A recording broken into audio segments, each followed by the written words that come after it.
Hey guys, here you are, one more RWI touchdown. We have a lot to share, but I want to begin with this one.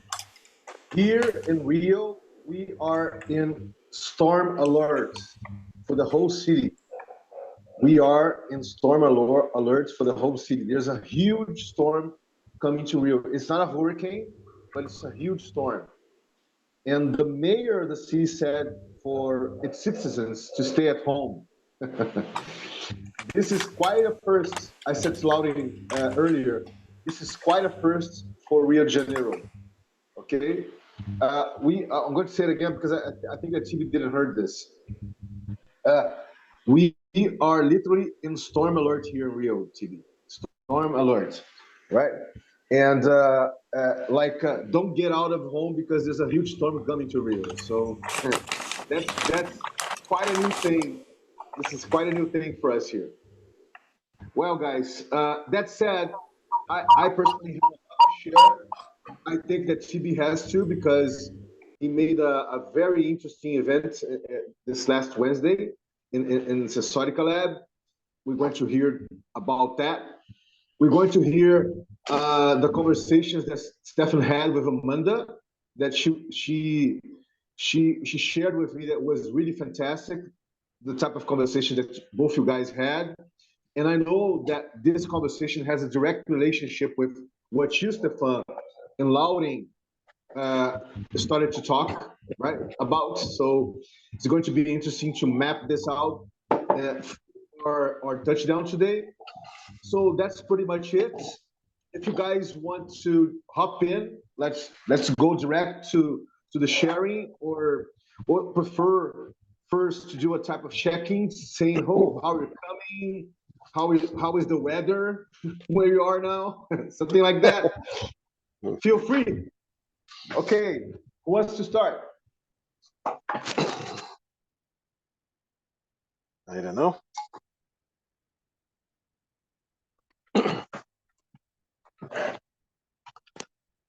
Well, nobody does. I can do it. Hello, everybody. Yeah, I'm well. Keep safe, Vinny. There's no storm in sight in Montreal. Woke up earlier, had my coffee, good to go, and I'm happy to share some of my takeaways from the meeting that I had at the lab with RWI hoppers a little later. Nice, you, Stefan. I'll pass to Stefania. Yeah, hi there. It's just started snowing here in Toronto. Yeah, had a good chat, a good week, making progress. Had a good chat with Amanda, and was interested by this thing called New Labs, and some of this work that was talked about the other day around holons and work like that. So it was interesting to see that work and where that's gone, and I think how that could link into some of the ideas that we've been talking about, and maybe aspects of what we're doing, which I think can take their work further, but their work can also give a foundation to build off. So that was really cool. So yeah, I had a good chat with her, and yeah, look forward to learning more today. All right, Claudine. I think Claudine is busy. Is in the car. So, but if you want Claudine to make a check-in. Oh, yeah, I'm stopped, so I'm cool. I'm not driving. Yeah, everything is good. It's nice here. It's sunny, and I'm just picking up my daughters. That's about it. Nice, nice, my dear. Nice, my dear. So, guys, let's go. Let's begin, TB, with you. I know that you have so much things to share with the event, and in the sequence uh, we can hear you, Stefan, and for last, I will share all things that are happening here besides the storm that is coming in Rio that I'm involved with. So let's begin with you, TB. Feel free, man. Yes, so very interesting meeting. Actually, there was the three co-founders of RWI hoppers. And so I can put that into perspective a little bit. They are about happiness and the economy. Okay, so if you think traditionally, the labor movement, right, was about making workers happier. So we institutionalized that kind of thing. We created unions. We created laws so that workers could organize and could negotiate, right, without being fired, um, with the company. And recently, actually, what we see is that labor has receded and capital has become global. So it's a losing battle when you organize locally for better working condition and the company moves offshore, go somewhere else. So the leverage is higher, and then you have these multinational companies that have a lot of leverage on local governments, changing the laws and making it harder for workers. So we can say that if you look at Amazon and all these big companies, you could say that there is less and less happiness in the workplace, and this is a sort of a decentralized response to that. Okay, people are saying, well, how can we do it in another way that is also systemic, but doesn't require these traditional institutions, right, to keep work and happiness at a balance, to keep the economy a humane economy, right, and not an exploitative economy. So what they're trying to do essentially is create some type of ecosystems where it's not the company's role to create happiness, but it's non-profit organizations and NGOs that take that role. So the third sector, like we call it. But through some sort of a token, you could actually close the loop within this ecosystem where the company focuses on making profits, the NGO and non-profit organization focuses on making people happy, and there are some impact investors that they think that happiness could be one of the support structures in society to make capitalism thrive, right? So then you need in this ecosystem some sort of like, I don't know, scientists, that evaluators, okay, of the impact or level of happiness that it's created through this kind of ecosystem, right? So you probably understood that this is a hybrid model. Okay, this is not a model that completely departs from capitalism. And we here see beyond, okay, these traditional models, capitalism and socialism. We think in terms of peer-to-peer, and they try to find solutions that are completely out of the box. But it's a nice concept. But the takeaway from this is at a more like a theoretical level. I think it's very interesting, and it touches on the work of Arthur Brooke and the Meta-Currency Project, the concept of currencies. So I spoke about a token within the ecosystem.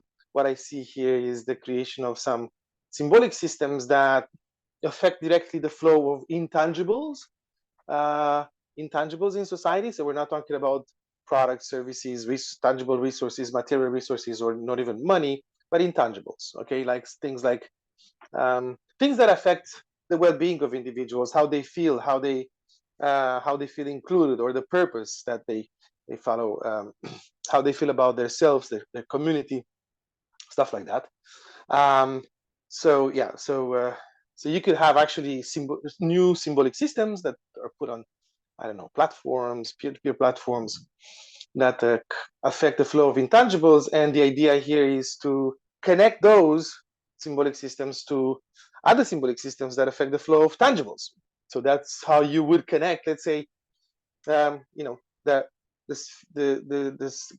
connecting the layer of intangibles to the layer of tangibles, by coupling those, you could somehow systemically force a coupling between what people may call happiness in their different definitions, and how the economy goes, right?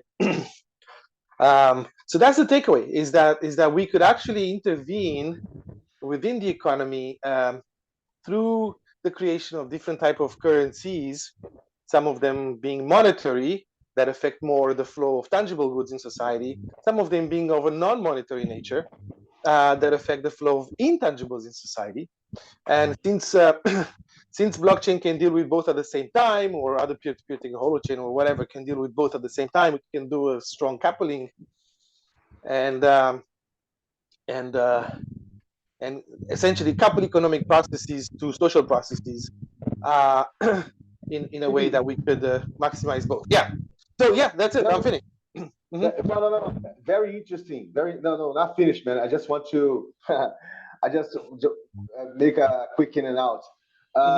First of all you said is very familiar from the types of experimentations that we have been doing all over the years. But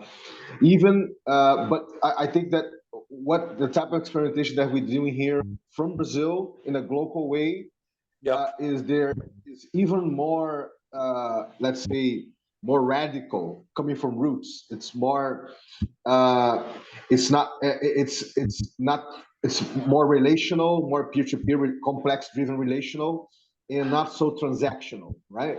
And there's no type of that we're doing any time, any shape or form. And but it's very interesting to see something like that. But I just want to remind, I don't know if Stevie is aware of this, but in 2020, we have a sit down with a guy called, wait a minute, I'm going to share here for you guys to see.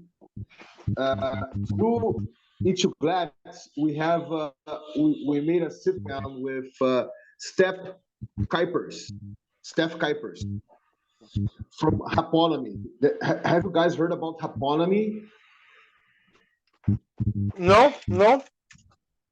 Yeah, just going to share here for you guys to see. I'm with a very little beer here at the time. This was in 2020, May of 2020. Right? Like the economy of happiness, right? Yeah, Happonomy, yeah. The concept is Happonomy. The name of the guy is Steph Kuipers. Very interesting to see another concept around happiness. Yeah. Right. But I'm not able because it's my internet connection here is not very good. But can you share a link and we'll look at it after. Stefan, could you share me? I'm going to share the link. Could you share for us to see? Wait.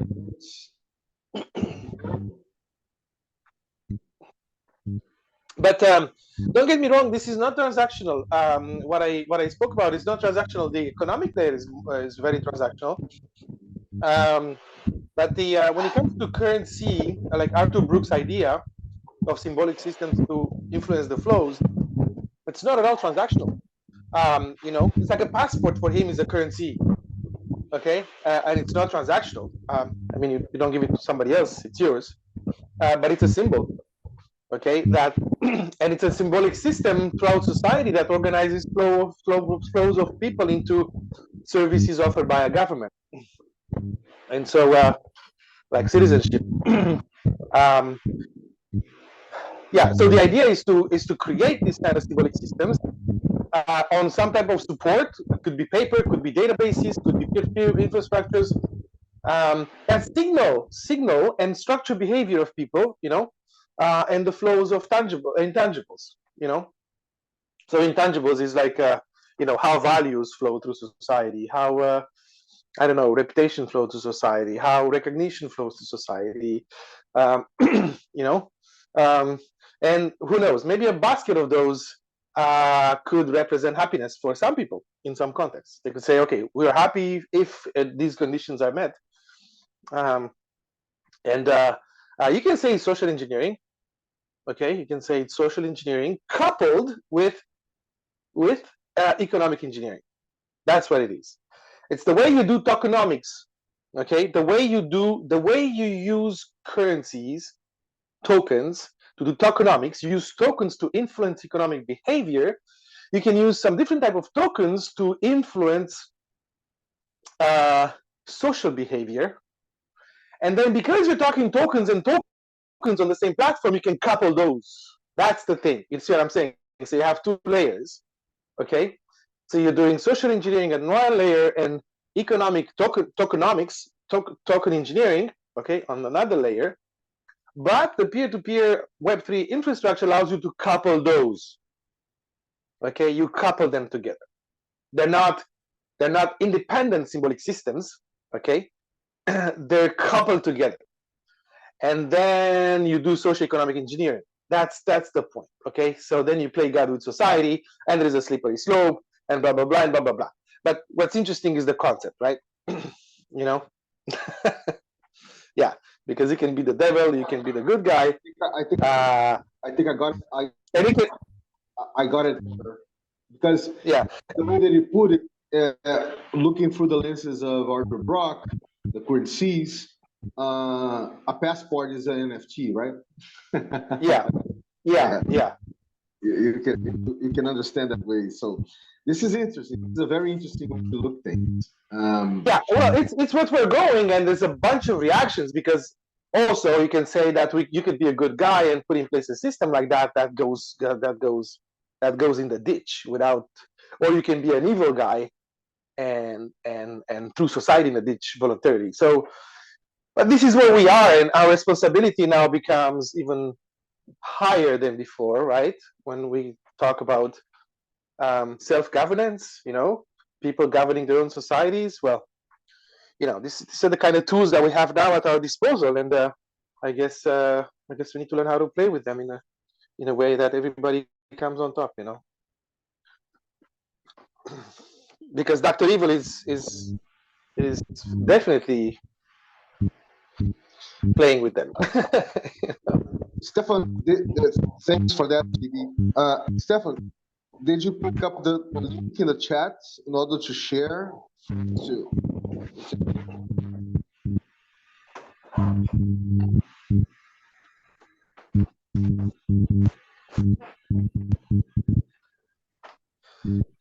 Vinny, you're making that noise, the microphone noise.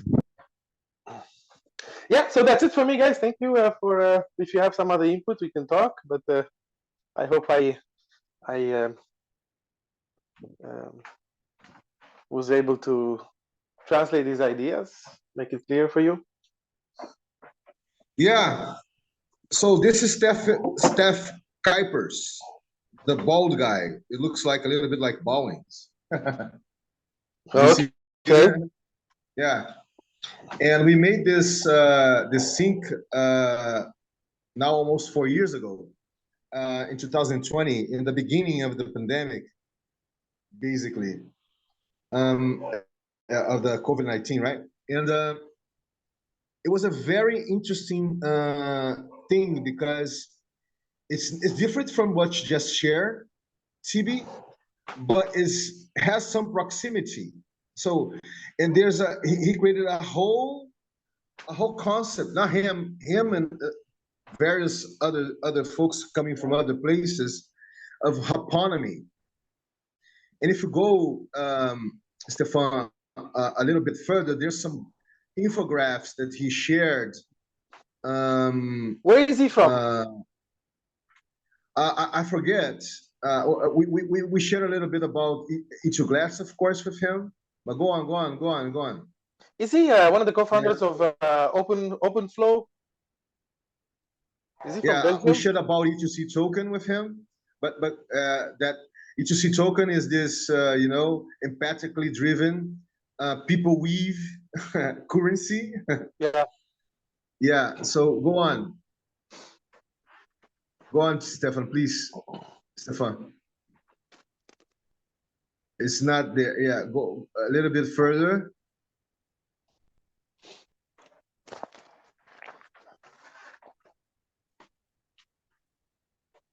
Yeah, I think that we shared about he shared about his work on the set. We did 2 encounters, TB.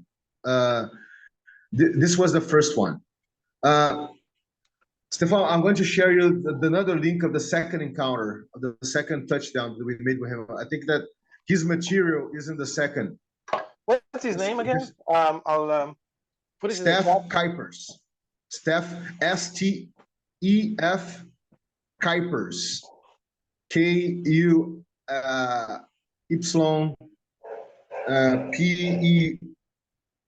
Kuipers. Kuipers. It's Kuipers, yes, Kuipers. So please unshare it. Stefan, I'm going to share you a second link.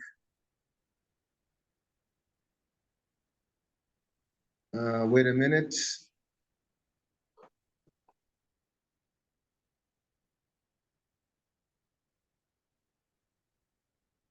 Man-made money, money behavior society. That's him, right? Monetary system architect. Autonomy. Yeah, got it. I got it on LinkedIn. Perfect. Okay. Yeah, I'm going to share the second link now because I think it was in this occasion that he shared about his work. Here we go, Stefan. I just put it in the chat, the link.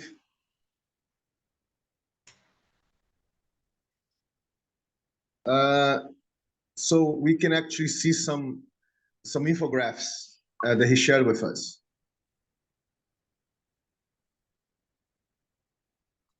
Did you get it, Stefan?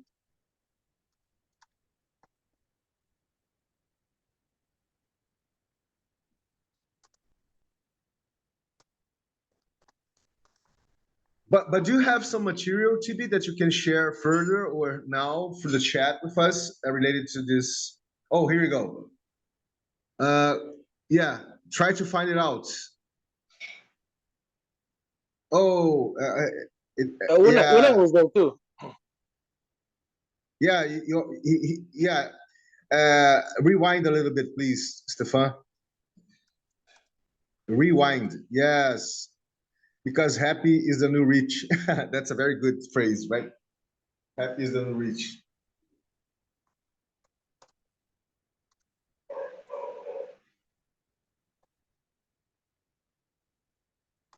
We can actually hear him talking if you guys want a little bit. We can make a little bit of a hearing, hear a little bit what he's saying when he starts to, to share about autonomy. But for that, you have to share this link with sound, Stefan. Oh, it's okay. I think it's gonna just drag too much time, Vinny. Well, if you can do a resume, maybe. Yeah, I just need the infographics that he shared.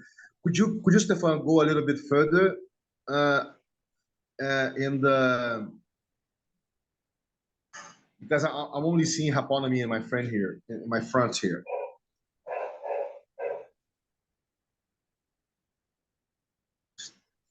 Stefan, are you there?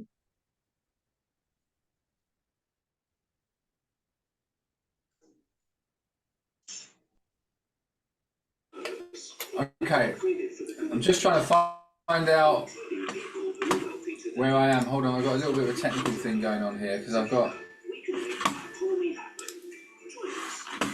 it's gone to an advert, isn't it? Where? I'm trying to get that window so that. Yeah, it's if it's difficult, is it having some difficulties to do this? We don't need to do it now. I just want to share a little bit how surprised I was to encounter something around happiness. Oh, here we go. You can read it for us, Stefan. What is there? Yeah. One question will determine your life. Oh, let me just make sure this is, yeah, that's good.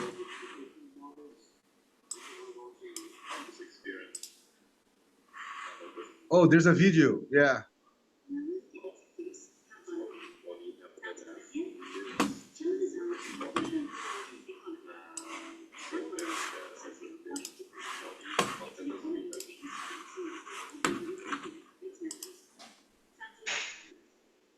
We're not hearing nothing, but that's okay. Autonomy is based on one simple truth. Together, we have the ability to create a world where everybody can live in abundance, not just materially, but also intellectually and spiritually.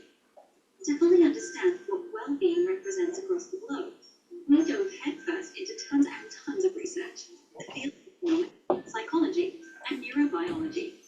We wanted to know, what is it that people truly need? We then poured our findings into the Happonomy model, consisting of 5 spheres and 21 dimensions. Its primary goal? Help people to understand and improve their well-being step by step. So which 5 spheres determine our well-being? It all starts with survival, or meeting our most basic needs, such as food and water, air and sleep to fuel our bodies. We also want to feel at ease. Insecurity is part of our DNA. That is why we all strive to feel at ease, whether this means feeling safe, being financially secure, or staying healthy. Add some basic comfort, privacy, and freedom to make our own choices to the menu, and we can thrive. To connect with the people around us and strive to develop meaningful relationships, whether that is with our partner, family, friends, or community, is another sphere that we all want covered. In addition to connection, we also like to grow. We like to apply and develop our skills, experience new things, and rationally understand our surroundings. And finally, letting go enables us to leave our conscious mind behind to help others and express ourselves creatively. Our highest selves also understand we need to preserve our planet for future generations so that we can feel at peace with both ourselves and the world. So, this is the theory behind Happonomy. Putting it into practice, however, is where things become really interesting. Curious to know how? Join Happonomy and we'll show you. That's right.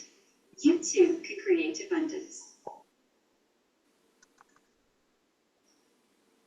That's it, Stefan. Thanks for that, man. You found the video. Yeah, that I forgot that. Was it possible to get it, TB, better? TB and loading? The sound was not very good, but we could I could check it out after for sure. I found him on LinkedIn. Yeah. Okay. Well, as I said, we can. You guys can check this out. There's 4 hours of encounter with this guy from Happonomy, and you guys can check this out. People coming from all places, questioning all sorts of things. It was a very interesting global encounter with CTV. Yeah, you can check it out later. No problem. Thanks for that, Stefan. Yeah, no, it's good. Very nice, Vinny. Thank you for adding these links. Yeah, very interesting. Yeah. We can speak on the collaboration here with these guys. Trying to give you a set. It's a bit like it's trying to give you a set of parameters in a way to work with, isn't it? A bit like the Global Development Goals try to give a set of parameters to break down some dimensions for discussing and working on stuff. Okay, so feel free to unshare your screen, Stefan, if you want, and feel free if you want to share with us a little bit about your conversation with Amanda. Yeah. Have you heard of new tools, NOO tools? I don't know if that's something you're aware of. No? So yeah, so there was something that's kind of jived, which was there's a presentation of that through someone in the UK. It's actually a little while ago now that they were sort of starting on that, and Amanda seems to have been connected to them. They sort of did something in Amsterdam, like an intentional community around. It's called New Maps, I think. New Maps. Let me just check this. Yeah, New Maps. New Sphere. New Sphere, is it? NOO Sphere, is it? Yeah. Yeah, maybe that's. Yeah, that's it. You're aware of it, yeah? Oh yeah, yeah, Noosphere, yeah, I think that's the one. Sort of a planetary approach. And it's kind of talking about co-creation, talking about those kinds of ideas, and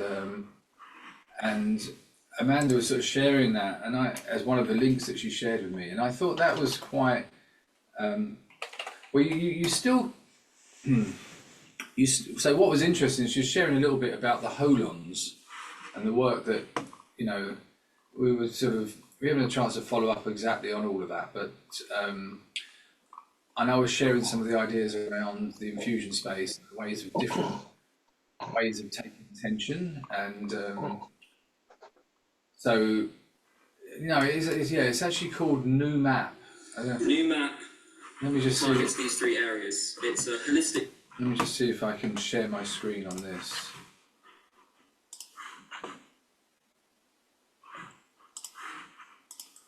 So this one here.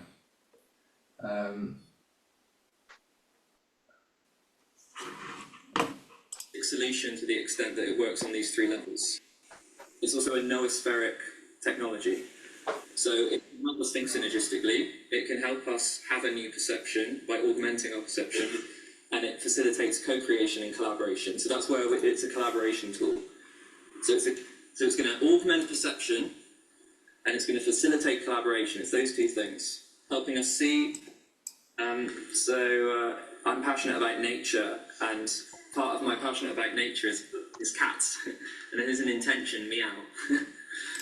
So this was a tool. Now, one of the things I thought was interesting about this, and it's sort of a little bit built on holons, and this is where, and it was, you know, the work we've been talking about with trying to bring infusion space at the scale side of things is, this is where I think infusion space and some of the stuff we've been talking about with agency can start to move. I think they will have hit a wall with this stuff with NewMap, because this was before, this is when people were talking a lot about holons, talking a lot about Ken Wilber's work.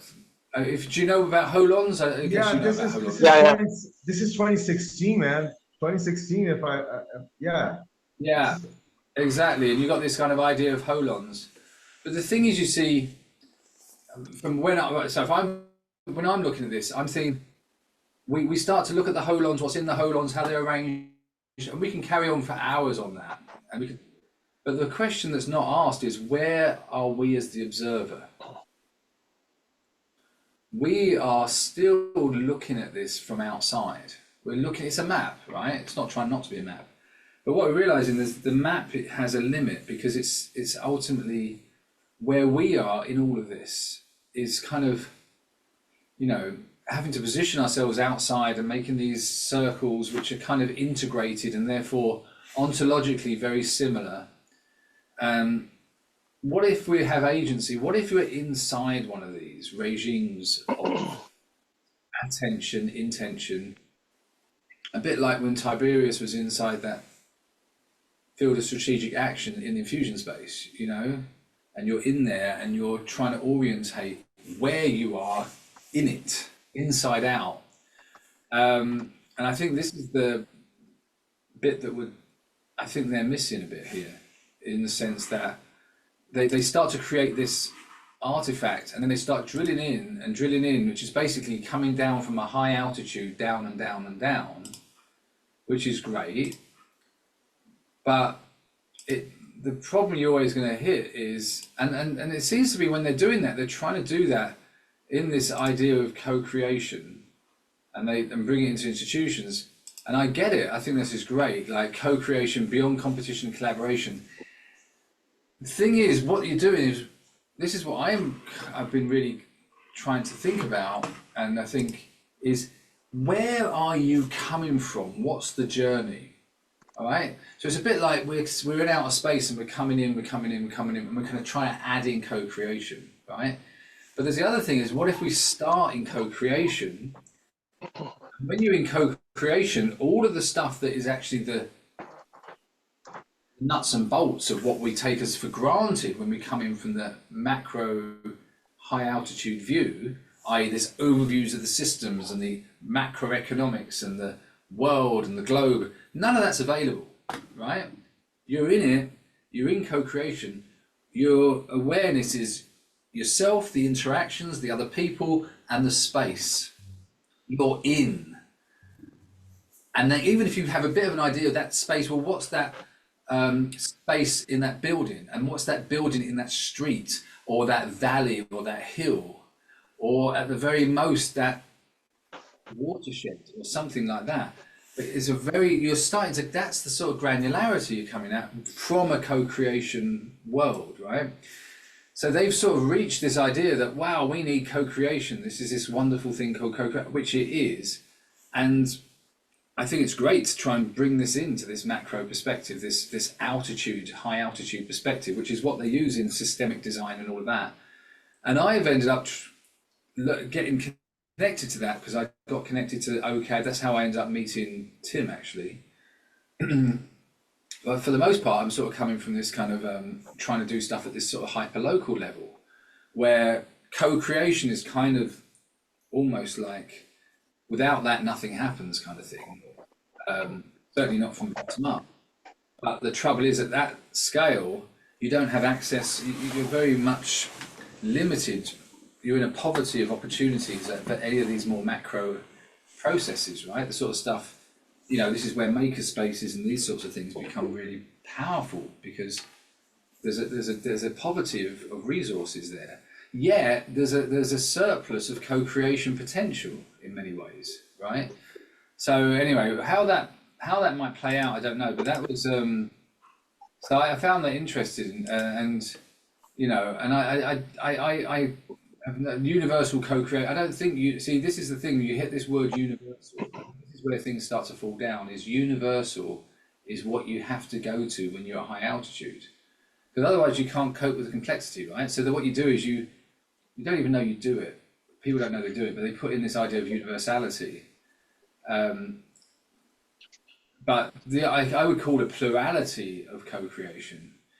But in terms of the discourse at that scale, I think this is great. I mean, I think this is what I've been missing, is a discourse at that scale, which wants the sort of co-creation thing, because it's very hard for someone at the micro scale to try and make a co-creation argument for the macro scale. It's better they make the argument themselves in their own language, right? And I think to some extent, one of the traps we might have got in, I don't know, is we get caught in this macro scale. And I think one of the strengths actually of the Sensorica Tiberius's work is it is a bit more in the meso scale. It's a bit in a meso level anyway. It's a bit more in amongst it all. I think the challenge is when we try and justify what we're doing, we keep wanting to go to the macro scale because that's the one that's got social credence, if that makes sense. It's the one that's got more, I don't know what you call it, but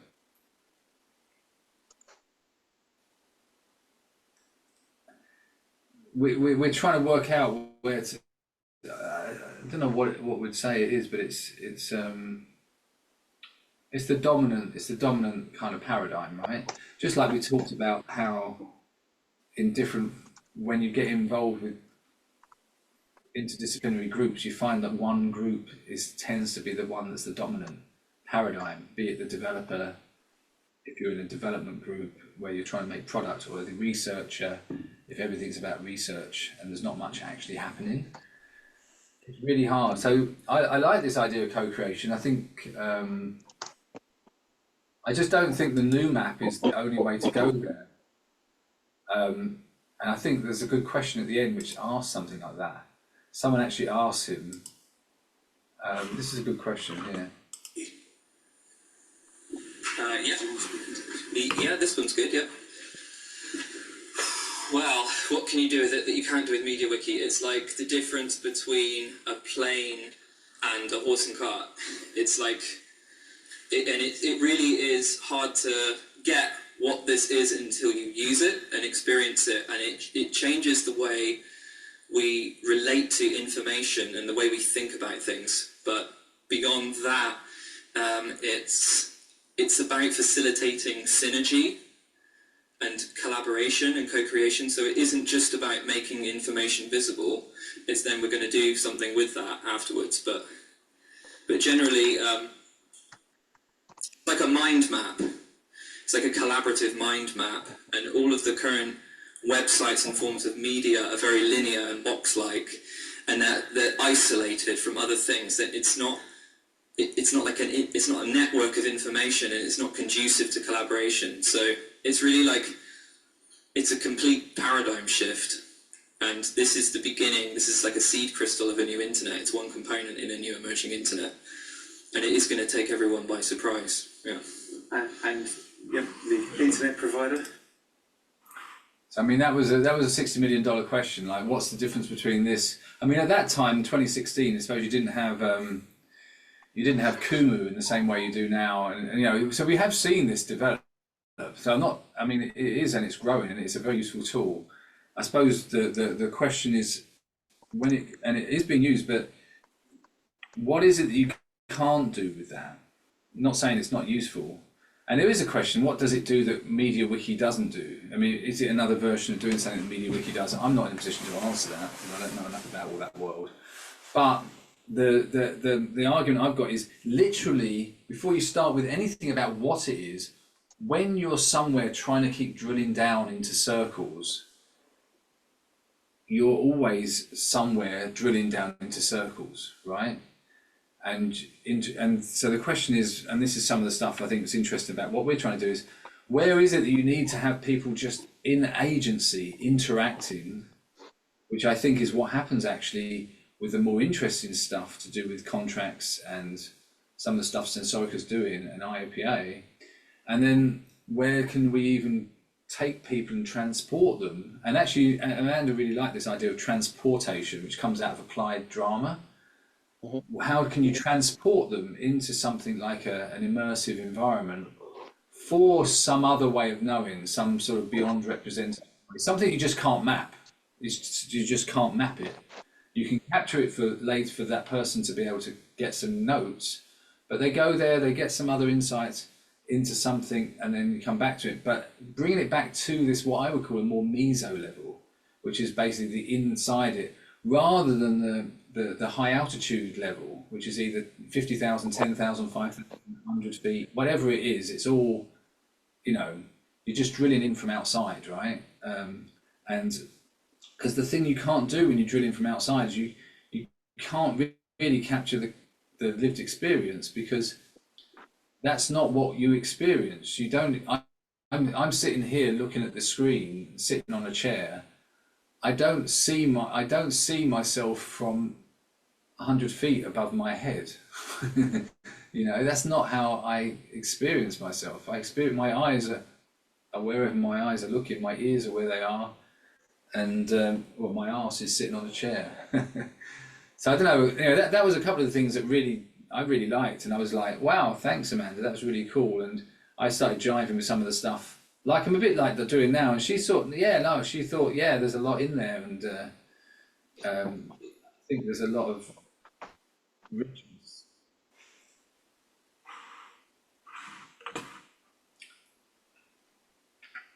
I'll pass that back over.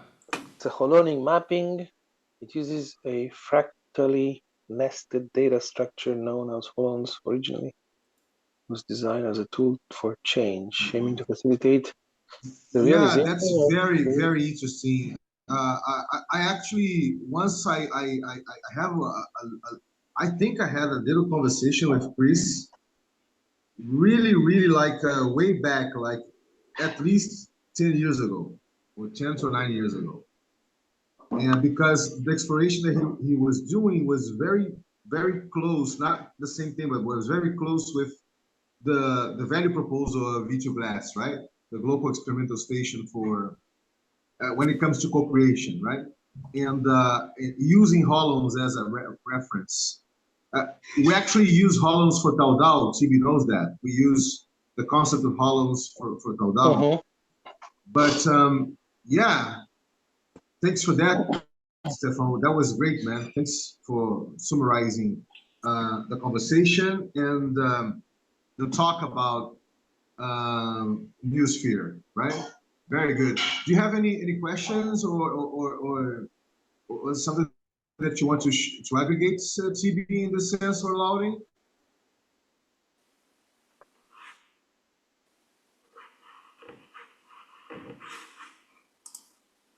I don't know. This thing flies above my head. Sometimes I don't catch the practical aspect. I would have to watch the video slowly, entirely, and see how this could.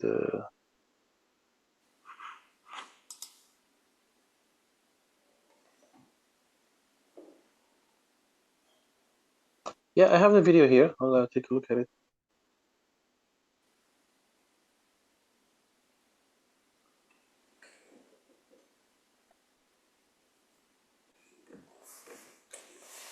No map.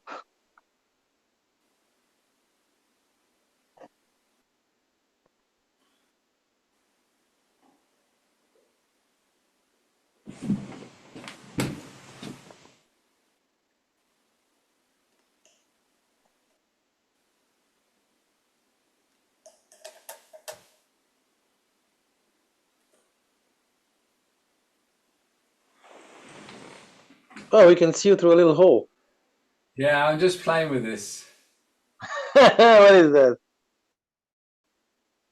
Wow, that was great. Really love it. I should be able to zoom in with this lens, right? But it won't zoom in, so because I haven't got the PC version. They didn't make the app for. It's a good little camera actually. It's a 4K camera, and but let's see what that does. There we go. So this is. It's more for if I want to like take my blur background off. Sometimes this camera shows too much, right? And there we go. Now I'm just here. And then if I want to, I can just do this and like, okay, play around with it a bit.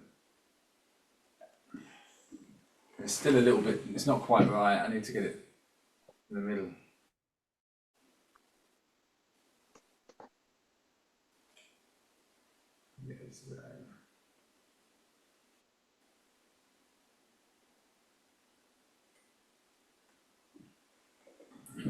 No, it's still a bit wonky. Anyway, I'll play with that. Hi, my name's Peter Trent. Oh, who's that? Okay, guys. The videos. Do you want to? Do you feel to talk a little bit about it, CB or Louding, or we can go to the next topic or the next share. Should be my share, of course. I think we can move on. Did you say something? Yeah, I said let's move on. Yeah. Go for it, Vinny. Yeah, let's move on. Because we can speak to Amanda about this to get a bit more info anyway. She knows. I'll watch the videos, definitely.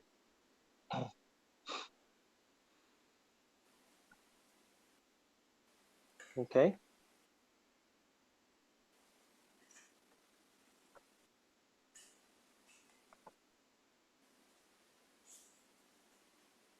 So Vinny, what's Okay, let's go. Let's go, guys. Well, besides the storm that is heading to Rio, and the advice from the mayor to stay in your house, it's happening, and looking through the wormhole of Stefan. That's a beautiful wormhole, man. Yeah, very beautiful, very interesting wormhole, and it's happening now. The second, actually, Rio on-chain week. It's all about Web3, and there's 18 events happening here since this Tuesday, going all through the week. It's going to end up in Sunday, and it's going to end up with an event that we're doing, the second edition, that is feijoada safa. It's a typical dish from Brazil, feijoada. Have you guys heard about feijoada? No. Of course. Yeah, Laurie heard about it. Have you heard about it, Stefan, from your hole? No, but I'll have to talk to them at Capoeira about this. I'll ask them. You have to send me what it sounds like. Feijoada. Yeah, it's originally it came from Africa, and it has not only from Africa, but it has some, and because you do it with beans, but you do it with pork, with pigs, right? Like you use all sorts of meat coming from Oh pig. yes, yeah, you told us about that too at one point. Yeah, yeah. And there's a light one that you don't use pigs, you use only organic food and organic products. We're going to do both the traditional and the organic, but it's related to Riri. Riri is doing the second edition of Feijoada Safa. Safa means agroforest system in Portuguese, Sistema Agroflorestal. That's SAF, right? And when you put the A letter, SAFA, that word Safa means someone that is savvy. You know, a person that is savvy. It's it's goes with the flow. You know, Safa is a carioca word, slang for someone that is savvy, that goes with the flow. It's so, and the name of the dish is feijoada, right? So it's feijoada safa. So savvy feijoada, something like that. It goes with the flow feijoada, right? And we're doing the second edition. We did the first one, TB, last year during the third edition of Ethereum Rio. Ethereum Rio happened in March last year, and 2023. It was able to gather like 6,000 people, right? And we done the first edition of Feijoada Safa as a side event, as the last side event of Ethereum Rio. And was a huge success in the sense that we served feijoada for almost 150 people, right? It was really, really interesting. It's not huge in the sense that it was a massive event, but you know, to do something like that for 150 people, it's quite of a challenge, right? And we've done that through Riri, right? Co-creating at the time, TB and Stefan, a common pool of shareable resources. So we depended much less of fiat money or even crypto to do it. And we did it in a very decentralized and unconferenced way, right? So it was a type of a cultural cyber primitive of how we can do an event, right? How we can do an event without using the trustless blockchain technology of Web3. How can people peer-to-peer coordinate with in a very trustfulness environment, right? Because that's what we recreate, this trustfulness environment, and we're doing the same thing for this year now, but now not related to Ethereum Rio, because Ethereum Rio is going to happen in May, not now in March, but we're doing with the Rio On-Chain Week. There's 18 events happening at the same time here during this week.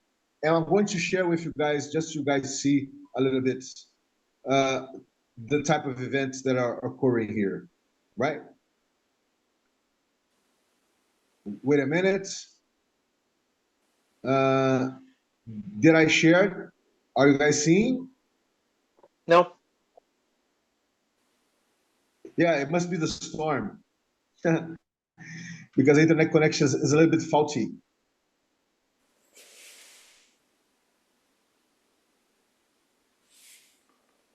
Are you seeing now? Maybe something is coming up.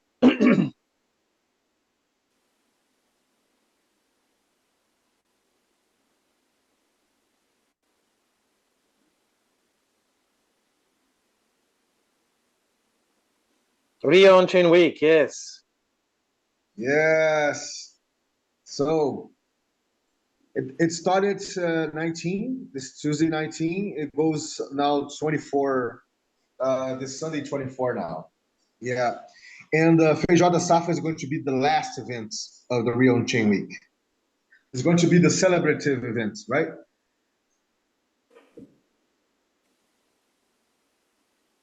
Are you guys seeing? Is it okay to share? Because it's tickling for me here. It's flickering, it goes on and off. Yes, it's flickering, yeah. Yeah, yeah. I can see. So well, I can just see Rio on chain week. Oh, you're saying not data. Okay, I got you.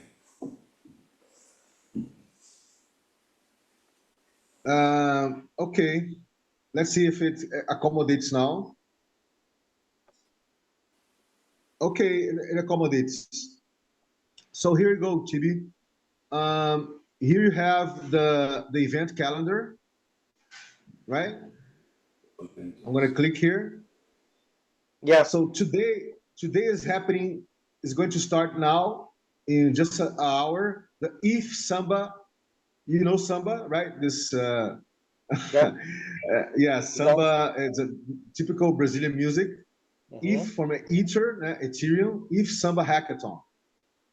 It has 500 people already in these boot camps and workshops. And when I finish here with you guys, I'm going to go there, right? And here you go. And they establish a hub within the event called Bamba Hub. Bamba Hub. Bamba is a word for a very easygoing guy, right? It's it's a slang. It's a carioca slang for easygoing persons. Okay, so we call it Bamba in Portuguese. So the name of the hub is Bamba Hub. Nice. Yeah, very nice, isn't it, Stefan? I know that you like this type of stuff. So you have this company here called Lumix Space. Is one of the biggest company in the Web3 space here in Brazil. They work with huge brands and do something, do, do branding, well, basically branding and marketing in the Web3 space for corporations, right? But they are already participating too, right?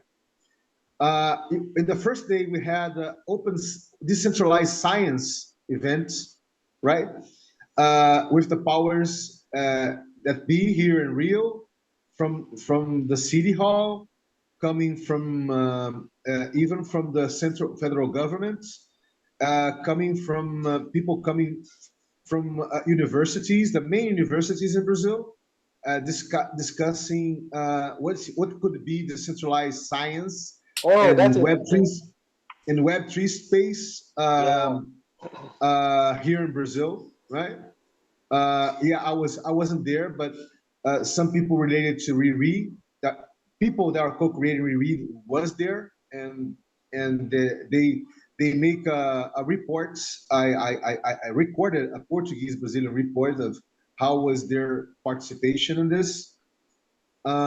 So you have this ENS workshop that's ENS is Ethereum name service. For who doesn't know, is Ethereum. I think that Stefan doesn't know this. ENS is Ethereum name service. Okay, it's like a dominion. In internet, when you put .com, .net, that's for the Web2 space, right? When you use it, this type of dominions. Uh, and Ethereum created its own ecosystem of name services, right? So they're doing a workshop here. It has a encounter about regenerative finance that already happened. I was there. I made a final talk of the events at the end. Was very nice. Then I can report with you guys.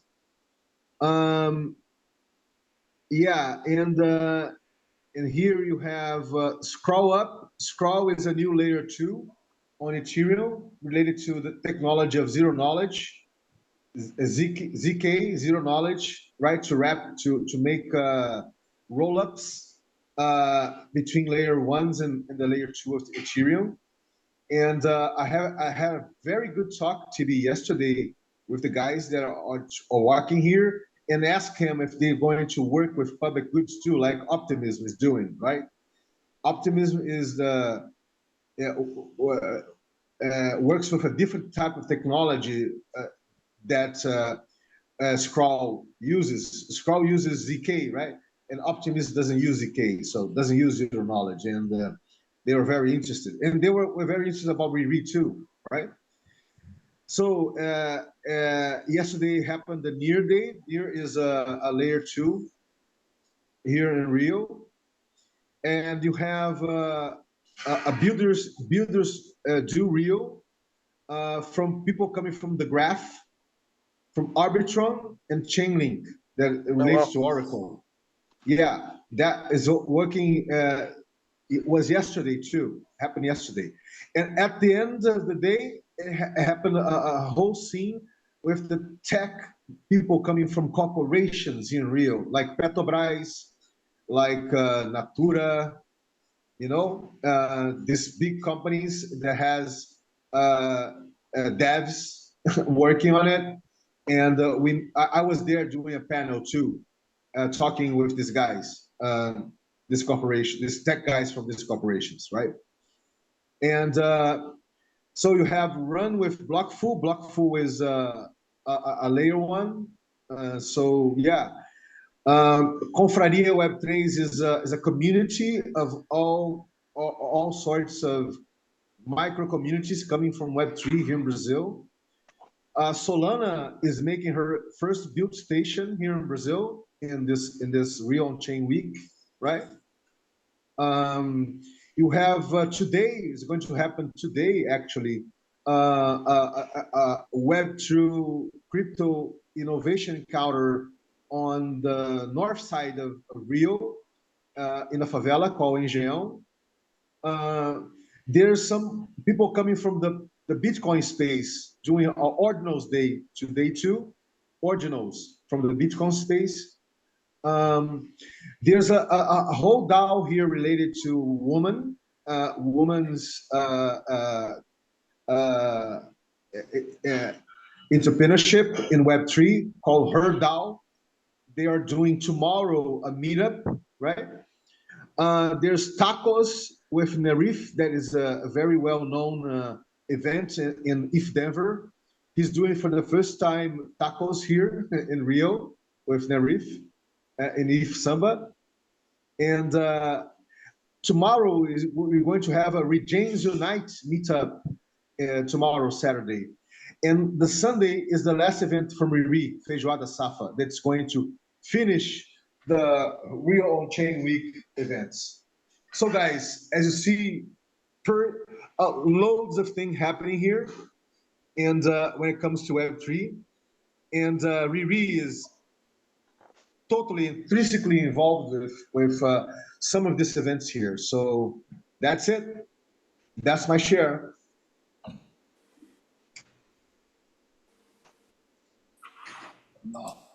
Very nice. You also had that last year, right? I remember. Yeah, we do. We did. Yeah, we you did spoke about it. Yeah, we did it as the last side event of Ethereum Rio 2023. Yes, Yeah. we did it. Well, this is so we already have 50 people going to Feijoada on Sunday, right now. We had a contribution to the common pool of the second edition of Feijoada coming from Scroll. Scroll shared with us to the common pool 557 USDCs that when you convert it to Brazilian reals, it's 3,000 reals, something like that. So yeah, very nice, man. It has been a very busy week. I can tell you that. Extremely busy week, right? And this thing is happening, and at the same time, Chibi, we is already participating in the grants in Gitcoin, in the Gitcoin platform, right? And yeah, I remember you writing it. I'm going to share. Yeah, I talked about you guys about this. I'm going to share the link in order for you guys to make some contribution. Donation. If you, yeah, and a contribution for the round. It's going to end up in 2 days. Here you go. I already shared about this, right? So here you go. RWI is participating of this, and yeah, that's pretty much it, my friends. Bitcoin, okay. It's difficult for me to, really difficult for me to try to put in words the dimensions of how things are in the velocity, the dimensions and the velocity of how things are happening here in Rio, right? It's really, really, really, really crazy. You know, it's almost quantum. like so much things happening, so much convergence in a fast pace. You know, a really fast pace, and RWI is, you know, when it comes to this connection with Web3, RWI is really being, you know, embraced by almost a big part of the ReFi Web3 projects in Brazil. But not only, even the DJing, even the people coming from crypto are coming to RWI. So it's crazy, but I'm very happy to share this. It's a crazy thing that is happening. So much things happening at the same time, and but I'm very happy that it's gaining, you know, complexity. It's gaining cultural appropriation from people coming from different places, walks of life, different projects. It's really, really interesting, and it's really generating, you know, this new way to not only to do events but to generate wealth, right? In a very regenerative way, where all sorts of resources, abundant resources, empathic resources, conditionated, we call it conditionated resources. We can talk about that in another day, because now we have to end it up or wrap up here or touchdown. But what I tried to say, that it's impressive, the velocity, TD, the velocity, Stefan, is really impressive, right? It's I never really lived nothing like that in my previous experiences, right? So it's really interesting. So that's it, guys, for me. Can I ask you one quick question? So yes. the Web3 has its own domain. So it's like, you know, you have HTTP with web. Does it have its own thing going on then? And you go, yeah, I'm going to share the link here for you guys. Okay, Lauren, bye bye, my dear. Bye. Bye-bye. Bye, my dear. I'm going to share the link with you guys here. Wait a minute.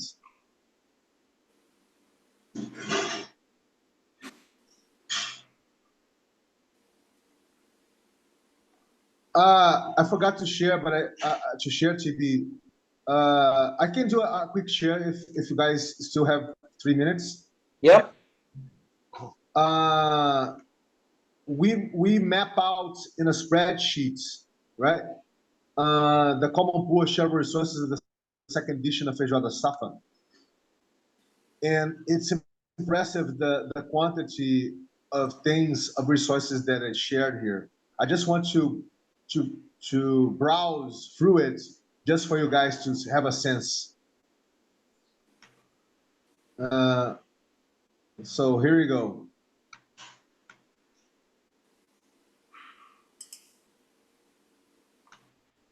Did it open? Not yet. Yeah. So Chibi and Stefan, here you go, man. You have here people that are doing the you know the organizing of the event itself. There's almost 6 people involved with, and they share their skills and time as abundant and empathic resources. Okay. So you have organic food coming from all places, kilos and kilos of organic food. You have crypto. You have um, uh, people are opening their houses to have to people to come to their houses to have like a couch surf thing. You have so there's a different types of couch surfing happening here right now with people coming from all places from Brazil to Rio uh, as a empathic resources in the common pool of the second edition of Feijoada Safa. There's graphic design, there's multimedia outreach and reports. There's mobility. Uh, uh, there's uh, there's Web3 dev to develop the NFT pass that we developed in order for you to to buy and go to the Feijoada Safa. Um, there is even the where we're going to realize is was shared as empathic resources. We're not paying rent for the space. What else? The outreach in social media too. What else? Yeah, I think that I summarized everything basically. Yeah, and here we have all things that was abundantly or empathically shared by people for the feijoada itself. Everything that you see here is 10 kilos of rice, 10 kilos of bean, Yeah, 3 yeah, yeah. kilos. Yeah, you have potatoes, you have carrots, you have everything, man. So Um, what that data was used for in the end? what? What was that data used for in the end? No, this data is important just to see how much abundant and empathic and conditionated resources that is out there that people and projects can share for a common pool of shareable resources, like this one that we're doing for the second edition to materialize the second edition. And in that sense, we depend less on fiat money and crypto, right? And Yeah, that's the beauty of it. So we're doing it in an extremely decentralized and unconference way. There's yeah. no sponsorship here, nothing like that, in a very peer-to-peer way. So here you go. But Yeah. You're not using that to redistribute something or to recognize people's contribution or to provide access to No, no, governance. no, no. This time we're doing this. This time we're doing this in the ReFi ecosystem through Greenfield. We have a Greenfield Brazil here, and we're doing everything that people share here. We're going to register, we're going to acknowledge, and we're going to attest in the ReFi ecosystem in order for these people to receive crypto from Yeah, the Retro Public Goods Fund, Retro Public Goods Funds rounds that's going to happen in a month or so. So yeah, but this is new. We're doing this for the first time. Having an interface with the ReFi ecosystem, acknowledging people, right? yeah. So that's it, guys. Once more, I'm very happy to see that this is happening in such scale. with we have almost 25 people in this common pool, Chibi and Stefan, Yeah. sharing all sorts of resources in or abundantly or empathically or conscionated. We can talk about this later because we map out that there's these three types of resources, right? Abundant, that is really abundant. Empathic, that is something that you don't use. It's you can just share because you don't need it directly, right? It's this is and the conscionated is a resource that you can share, but it has some costs related to it. A cost that doesn't need to be something that you pay for. It's just you need who shares it just want to access another resources, for instance. So he conscionated the sharing of the resource by something, right? Like, oh, you have to pay this fee, or you have to pay this, or I need to access this, or I need that people in the common pool do something for the common pool. I don't know. Anything that you can imagine, you can conscionate in order to be access it, right? And that's pretty much it. Let me just share. Let me just share here the link that Stefan asked for us. Can I ask you something? One thing I'll be curious. Yes, go on. I wonder if this can help, because in the UK, I was just looking this up actually. There was something they were trying to make work called like local. They had the Brixton pound. Like you had lots of these kind of like local currencies that people tried to work on, so that it keeps money local. Does that make sense? So the money doesn't just keep disappearing out. But they didn't. It sounds like they didn't make it after 2020. I'm just wondering, is this the sort of thing you can basically create mini currencies around? Is that the idea, like a mini economy? Yeah, it's a way to practice abundance logic. You see, Stefan's scarcity, artificial scarcity logic. It's actually now in the common pool, there's three types of crypto that people share as a abundant, as an empathic and abundant resource. But we don't need a currency to make this happen. You know, this is a coordination, a peer-to-peer interactive coordination challenge. Right. Between people and projects, and between projects. There's this 3D dimension to it, right? So people do coordination between themselves, a peer-to-peer coordination between themselves, a coordination between people and projects, and between projects. There's this 3D dimension coordination happening at the same time through the common pool of shared resources. Got yeah. Interesting. And do you still have the same idea of liquidity? Like the idea, like is there like this idea that in a way you want, as you pull things, it's nice to get enough, you end up with like liquidity. You end up with a flow. Yeah, that's the thing. For this type of experimentation, abundance is not accumulation. Abundance is mutual access. Everybody access everything at the same time, right? Yeah. And so we're talking about mutual access of all three types of resources happening at the same time in these three dimensions, right? The peer-to-peer one, peer-to-projects, and between projects, right? And in that sense, the liquidity is ongoing, you see, because it's not where you go, where you want to, it's not your destination. It's already the ether, is already the environment of the common pool, right? The liquidity. And is there like a critical, like you can get the critical mass can be quite low then?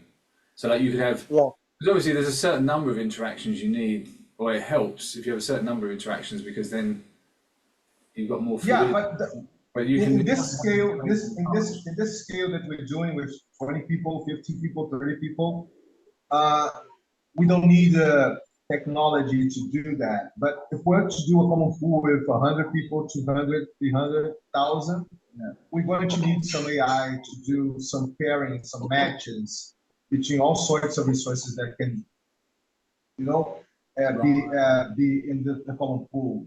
But we already looking at this. We're already talking with people that is interesting to develop this type of technology for us to operate the common pool and in a more massive scale, right?